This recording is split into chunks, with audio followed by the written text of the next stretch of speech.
I actually want to take the time to learn Esther's technique, and there is a TikToker who, or should I say makeup influencer, she took the time, she went to Esther's class and she actually did, she learned the technique, and her name is, I don't want to butcher it, so I'm going to put her TikTok right here, but I think it's like Eni, I want to say. She has a whole tutorial on how to do the technique, so we're going to do that today, step by step. The first layer of cream products already on, and she told everyone to grab 2 blush shades, one that's a darker, more muted color, and one that's a more vibrant, brighter color. I'm going with Danessa Myricks Dancing Queen and Prima Donna. I decided to use the Danessa Myricks blushes as well. I'm going to do Prima Donna and It Girl because in Danessa we trust, okay? And I want something pink. Alright, so she says to take the darker color, darker shade, and you're going to like warm it up on the back of your hand. Like this. So messy.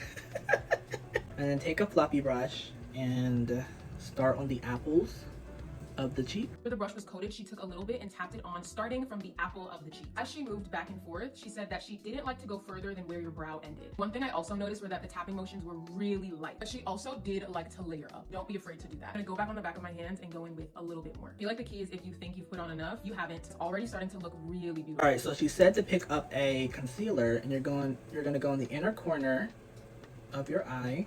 And then she said to put some by your nose down here as well.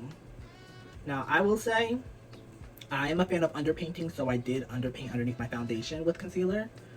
That's just a personal preference for me, but so I don't mind putting this little bit of concealer. Usually I'll do a swipe. Next, she blends with a powder puff. Y'all, I'm not kidding. Whew, this is a lot of change, okay? A lot.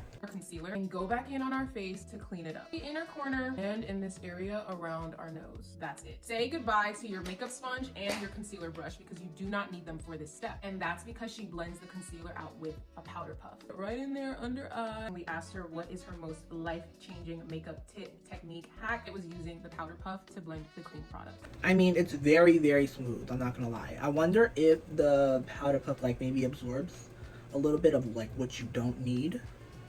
I don't know. And then she kind of just goes back in with the blush brush, and I'm guessing she doesn't put no more on there, but she just, whatever's left on the brush, she just, you know, goes back into it. So not only do we flip this around and use this for the second blush, but we also warm it on the back of our hand again, and we're using this for the application. Is anybody else kind of freaking out about like the makeup touching on? Like I'm like the type that I have to clean it up. Y'all, I'm trying. Powder puff. Flip it over. This is what we're gonna use to apply the second blush. She said you really gotta beat it into the product. And there were just light taps on top of that blush. Layer, layer, layer. I'm gonna go in with a little bit more. Now she took a pink setting powder, and I love one size pink setting powder. I actually don't know why I don't have the big one, but if you're black and you think that you can't use a pink setting powder and you're scared to, go with one size because they make it dark enough for it to not look ashy on black people, if that makes sense. Okay, and I'm gonna use this, and believe it or not, we have to flip this back around for the powder part. Okay, this is I mean, this is really good for saving on washing all of your things, you know, because you're only using this one thing. Okay, I'm here for it. And then it was time to set. She used a pink setting powder, and I happen to have 2 options, one size ultra pink and Huda Beauty Cherry Blossom Cake. Huda Beauty one is a little bit lighter than the one size one. I'm gonna go with the one size. She took that same powder puff, flipped it back over to the concealer side. She poured a little, oop, that was a lot. But she poured that setting powder into her hand. And she did the same thing by evenly tapping that powder puff into the powder. It's time to set. So pretty. I do also have this Huda Beauty Ube Birthday Cake shade. This is kind of where we're at. The video ends kind of here, finishing off the rest of your face. No powder blush, so I will be back. This is so pretty. In Esther we trust, honey. Hold on, let me turn on my little light. Hold on. Because what? Ooh. Ooh. You don't even need all that Patrick Tom nonsense, honey. Just follow the tutorial, okay? Please.